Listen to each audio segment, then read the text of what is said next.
तो किताबें हैं। सुभाष चंद्र बोस की लड़ाई लड़ी गई, फाइनल पहुंची कि नहीं पहुंची।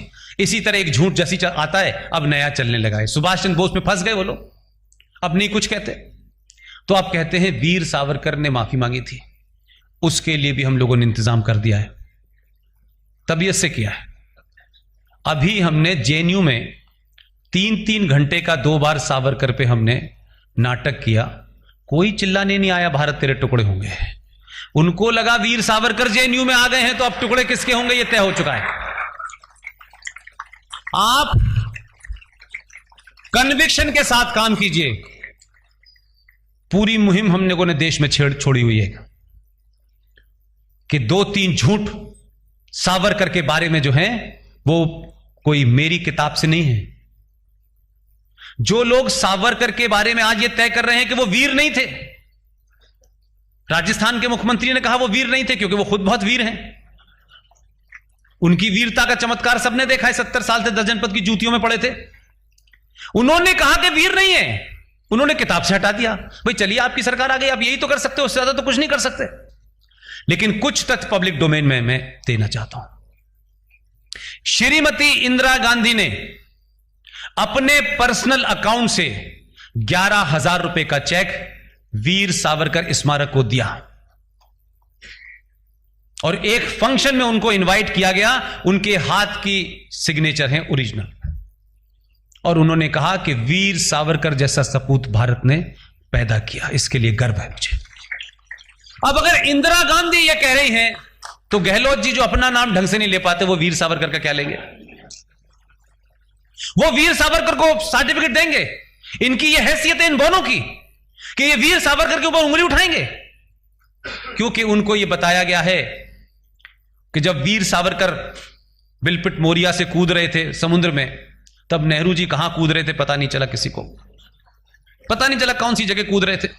कभी तकिया लेके कूद रहे थे, कभी कुछ लेके कूद रहे थे, वो कूद का ही खेल खेलते रहते थे। और जिस जेल में या जिस तथाकथित गेस्ट हाउस में बंद होते थे, देखिए ये चीजें पब्लिक डोमेन में है, मेरे प्रेजेंट करने के तरीका हो सकता है। जवाहरलाल नेहरू को जब जब नजरबंद किया गया तो उनसे सुबह पूछा जाता था कि आप नाश्ते में क्या लेंगे, कौन सा अखबार पढ़ेंगे, और वो इतनी फुर्सत में थे कि सुबह भी डियर इंदू को फोन लिखते थे, चिट्ठी, दोपहर में भी डियर इंदू, रात में भी डियर इंदू। जो आदमी अंडमान निकोबार में बंद था उसे साल में एक चिट्ठी लिखने का अधिकार था। उस जैसी यातना सोच करके आज के 90% कांग्रेसी कांग्रेस छोड़ के बीजेपी ज्वाइन कर लेंगे। छोटी मोटी घटना नहीं है, लेकिन ऐसे लोगों के बारे में हमने तथ्यात्मक स्टडी नहीं की। इसलिए मैंने कहा कि 1904 में इंडियन नेशनल कांग्रेस का जो अध्यक्ष था मिस्टर कॉलर ने क्या लिखा है वीर सावरकर के बारे में, जरा वो पढ़ लें। कॉलर साहब को तो दिल्ली में सरकार नहीं बनानी थी, उन्हें तो किसी की चापलूसी नहीं करनी थी। उन्होंने कहा एक ऐसा शख्स जो अपना मुल्क छोड़ करके जिस मुल्क ने उसको गुलाम बनाया है वहां खड़े होने की, लड़ने की ताकत रखता है, लेकिन इस देश के लोग उसके बारे में ऐसा कहते हैं, इतना महान आदमी। लेकिन हमने कॉलर का रेफरेंस नहीं दिया, हमने इंदिरा गांधी का रेफरेंस नहीं दिया, उन्होंने अपनी जेब से 11,000 रुपए जो दिए उसका रेफरेंस नहीं दिया। हमने वीर सावरकर स्मारक के अंदर बाकायदा कांग्रेस पार्टी ने जगजीवन राम को भेजा कि आप जाइए, हमने उसका रेफरेंस नहीं दिया। तो हम पढ़े नहीं, उस गैप का फायदा उठाया। अब आप पढ़ने लगे हैं और यह इत्तेफाक की बात है कि आपने पढ़ाई 2014 से शुरू की है। अब आप पूरा माजरा देखिए कि सोसाइटी भी कॉर्नर कर रही है और जो आप नैरेटिव दे रहे हैं लोग उसको सिर्फ मान ही नहीं रहे, उसकी पूरी विवेचना करते हैं और फिर जो लोग देते हैं नैरेटिव उनसे ज्यादा ताकत से वो रखते हैं सामने। आज किताबों के रेफरेंस दे रहे हैं। इसलिए जो पार्टी आदर्शवाद पे चली थी वो एक फूल दो माली से होते हुए 303 पहुंच गई, और जिनकी सत्ता 70 साल से थी उनके पास विपक्ष का भी पद नहीं है आजकल। तो ये आपकी ताकत है, लेकिन सत्ता का बदलना न बदलना यह एक बहुत छोटा सा रूप है। मैं मानता हूं कि समाज जब बदल जाता है तो राष्ट्र बच जाता है। मेरी सबसे अपील यही है, सरकार में ये रहेंगे, दूसरी बार कोई और एमपी आ जाएगा, तीसरी बार कोई रहे, ये साइकिल चलती रहे, लेकिन ये समाज तय कर दे कि जो हम चाहते हैं, जिसे हमारा भरोसा होगा, वही एमपी बनेगा, नहीं दूसरा नहीं बनेगा। इसलिए सरकार बनाने के लिए आप वोट देते हैं, सरकार बनाने के लिए दीजिए, लेकिन राष्ट्र को बचाने के लिए आप ही को आगे आना पड़ेगा। राष्ट्र खतरे में है। तो जो चुनौतियां आपको आज दिख रही हैं, इन चुनौतियों से आप वाकिफ हो चुके होंगे कि इस देश की खुफिया एजेंसी का एक एक्स रॉ का डायरेक्टर, एक चीफ सर्वे सर्वा, वो इसी नेक्सस का खिलाड़ी है। कमाल का रॉ का चीफ है। आईएसआई के चीफ के साथ मिलकर किताब लिखता है।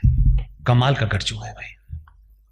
और किताब दिल्ली में, और आईएसआई का चीफ यहां नहीं आ सकता था, तो वीडियो कॉन्फ्रेंसिंग पे उनके महान विचार लिए जा रहे हैं। उसने कहा है कि इसके करने से आतंकवाद बढ़ेगा।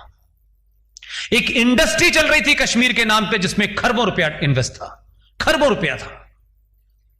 मुझे नहीं पता कि आपको इस बात का इल्म है कि नहीं। ये हुर्रियत कॉन्फ्रेंस का नाम जानते हैं आप लोग? हैं? ये क्या बला है जी? देखिए, बला तो अमरबेल भी होती है, उसका भी इलाज होता है।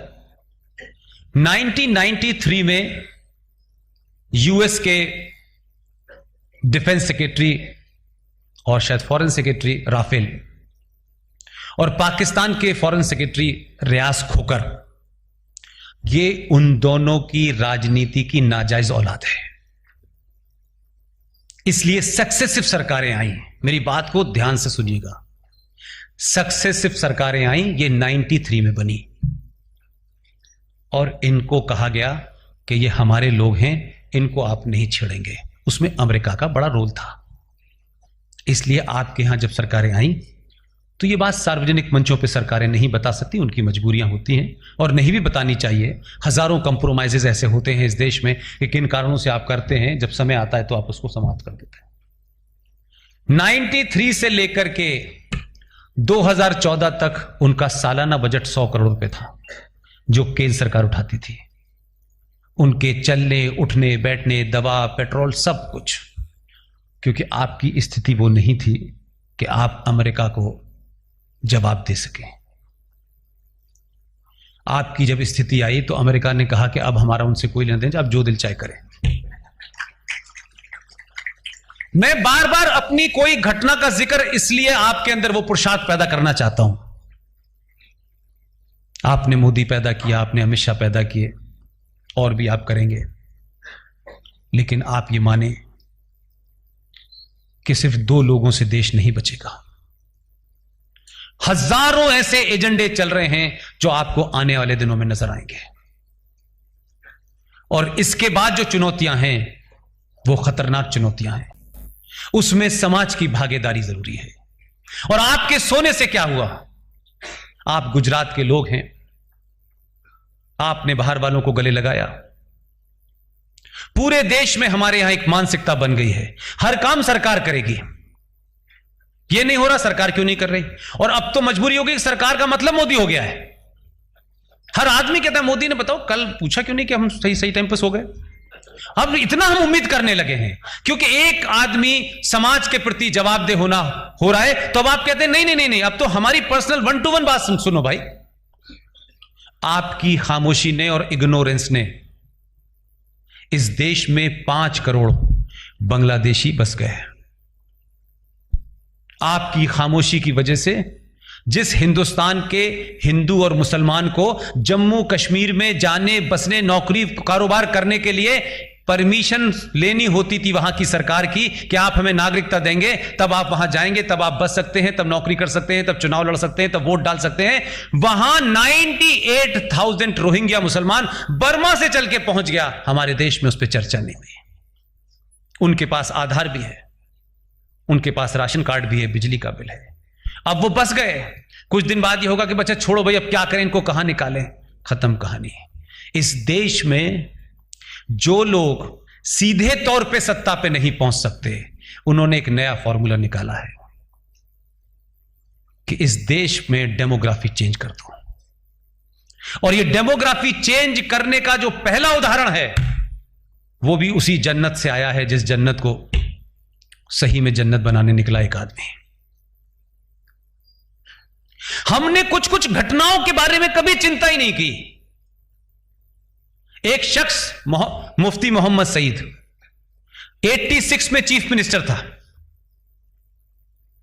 यह घटना अवेलेबल है, आज तो आपको जाने से कोई नहीं रोक रहा है, बल्कि जब ज्यादा गुजराती जाएंगे कश्मीर, आप सिर्फ यह अनाउंस कर दीजिए गुजरात समाचार में कि 100 गुजराती कल कश्मीर जा रहे हैं वैली देखने। कुछ लोग टॉर्च लेके देखेंगे कहां कहां गए हैं, उनको लगेगा कि ये तो बगैर इंची टेप के हो सकता है इतनी जमीन कल इनकी हो जाए। तो अब तो आपके पास परमिशन है, कोई रोक नहीं रहा है। जैसे आप दिल्ली में हैं, बॉम्बे में हैं, सब जगह हैं, वहां भी आप चले जाएं। तो आप सोचिए कि 1986 में ये ट्रायल किया गया, ये टेस्टिंग की गई, हमने ध्यान नहीं दिया इस बात पे। पहली बार महबूबा मुफ्ती के अब्बा जान, उनके रहते हुए 500 कश्मीर में मंदिर तोड़े गए थे उनकी चीफ मिनिस्ट्री में। वो पहला टेस्ट था कि कश्मीर में रिएक्शन कैसा होगा और देश में कैसा होगा। आपने रिएक्ट नहीं किया तो 19 जनवरी 1990 को क्या हुआ? जिस शख्स को पहली बार उसी राज्य का इस देश का पहला आदमी, पहला मुसलमान इस देश का गृह मंत्री बना 2 दिसंबर 1989 को वीपी सिंह की सरकार में, उस आदमी ने 2 दिसंबर को शपथ ली, 8 दिसंबर को अपनी बेटी को गायब कर दिया। और पहली बार 4 बड़े आतंकवादी छोड़े गए। फिर तो यह सिलसिला इतना खूबसूरत था। फिर गुलाम नबी आजाद के घर से कोई चला गया, 27 आतंकवादी छोड़े। फिर सैफुद्दीन साहब के घर से कोई चली गई, फिर छोड़े। लेकिन वो कब कौन गया कौन आया ये नहीं, आतंकवादियों को छोड़ दिया गया। वो आदमी भारत का गृह मंत्री बना जिसने 1986 में 550 मंदिरों को कश्मीर में टूटा तुड़वाया। सरकार ने उस पर कोई जोर नहीं दिया और दिल्ली वाले तो खामोश थे। 90 में वो आदमी 2 दिसंबर 1989 को शपथ लेता है और 19 जनवरी तक मात्र 40 दिन होते हैं उसके होम मिनिस्टर बने हुए। और पूरी दुनिया का सबसे बड़ा जिनोसाइड, आधुनिक दुनिया में इससे बड़ा जिनोसाइड नहीं हुआ कि अपने देश के उस धरती के कृष्यप ऋषि की संतानें जो उस धरती के मूल निवासी थे, उनको धर्म और उनकी पहचान के नाम को आपने मस्जिदों और इस्लाम और कुरान का सहारा लेकर के मारा, पीटा, रेप किया, मर्डर किया। वो अपनी धरती से बेघर हो गए। मात्र 40 दिन के अंदर यह अपरेटस काम किया।